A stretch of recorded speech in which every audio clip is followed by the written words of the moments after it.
साहब मुझे ये बताएगा कि अब ज़ाहिर सुप्रीम कोर्ट ने एक फैसला दिया, हुकूमत को उस फैसले पर बहुत ज़्यादा एतराज़ है। रिजर्व सीट्स के हवाले से आप लोग रिव्यू में भी गए हैं, आप लोगों ने बहुत ज़्यादा उस फैसले पर तनकीद भी की है, मगर अब इलेक्शन एक्ट 2017 में जो तरमीमी बिल लाया गया है वो तो डायरेक्ट उस फैसले को बेअसर करने के लिए नहीं है कि, और ज़्यादा जोर देकर ये बात कही गई है कि जी अगर 3 दिन के अंदर किसी कैंडिडेट ने नहीं कहा तो फिर कोई भी अदालत का फैसला कुछ उसके ऊपर नहीं, जो कंसेंट है उस पर हावी नहीं आएगा, और रिटर्निंग अफसर को बाकायदा तौर पर एक पॉलिटिकल पार्टी की सर्टिफिकेट सबमिट कराना होगा, तभी आप उस पार्टी के उम्मीदवार कंसिडर किए जाएंगे। और ज़्यादा जोर देकर तरमीम करना, क्या सुप्रीम कोर्ट को जवाब दे रहे हैं आप?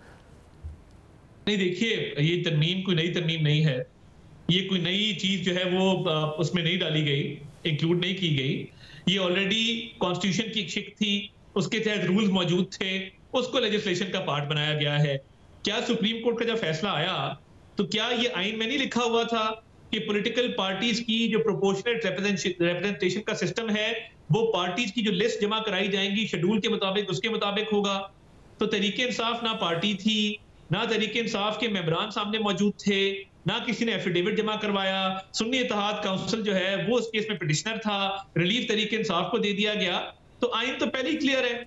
तो आइन की उस शिक के मुताबिक और रूल्स के मुताबिक उसको सिर्फ जो है वो सॉलिडिफाई और कंसोलिडेट किया गया है, कोई नई चीज नहीं की गई। कानून में जो सुप्रीम कोर्ट ने तशरीह की, जिससे जाहिर है उस तशरीह से आपको इख्तिलाफ है, ये कानून में तरमीम करके आप उस तशरीह को चैलेंज कर रहे हैं ना, और मजबूत तरीके से। हम तो देखें ना, जो आइन में चीज दर्ज है, आइन के आर्टिकल को फर्दर कंसोलिडेट किया है। और आइन देखिए, आइन बनाना, कानून बनाना, ये इस्तेकाक तो पार्लियामेंट का है और इख्तियार भी पार्लियामेंट का है। तो पार्लियामेंट ने एक अपना इंटेंट शो किया है, जो मैं समझता हूं कि पार्लियामेंट का इख्तियार था। और आप फिर इस अगर ये कानून पास हो गया तो आप समझते हैं कि उसके बाद सुप्रीम कोर्ट का फैसला बेअसर हो जाएगा और सीटें नहीं मिलेंगी पाकिस्तान तहरीक इंसाफ को? देखिए, पार्लियामेंट का अगर इंटेंट शो हो जाए और पार्लियामेंट के इंटेंट जो है वो लेजिस्लेशन के थ्रू शो हो, उसके फिर जो भी रिप्रिकॉशंस या इम्प्लीकेशंस हैं वो सामने आ जाएंगे। अभी तो ये फिलहाल मामला कमेटी को रेफर किया गया है और कमेटी में इस पर डिबेट होगी। कमेटी में सैर हासिल गुफ्तगू के बाद इसको हाउस में ले किया जाएगा। तो ये तो अभी दूर की बात है, मगर हम समझते हैं कि जब कमेटी में ये ले किया जाएगा, जो गुफ्तगू वहां पे होगी, कानूनी माहिरीन की राय ली जाएगी, तो वो आइन की शिकें और कानून जो है वो बिल्कुल क्लियर है, उसको मजीद कंसोलिडेट करने जा रहे हैं। यानी कि आपको अपने रिव्यू जो आपने सुप्रीम कोर्ट में फाइल किया, हुकूमत को उससे कोई उम्मीद नहीं है?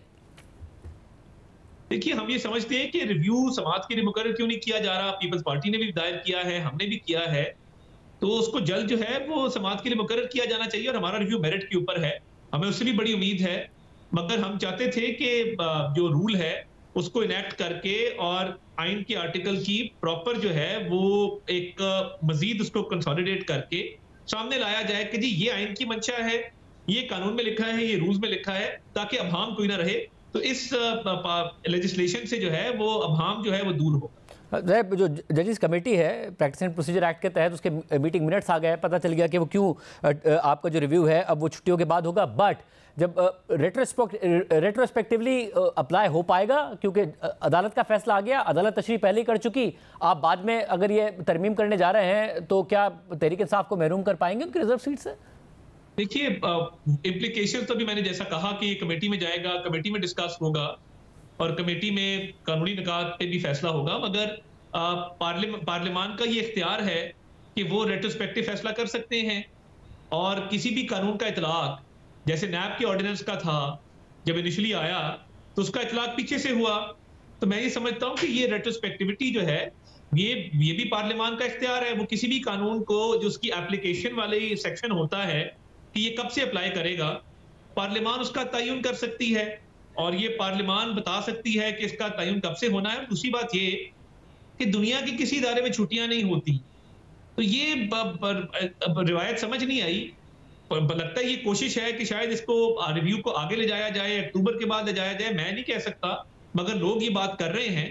तो अब देखते हैं कि रिव्यू कब जो है वो फिक्स होता है हियरिंग के लिए।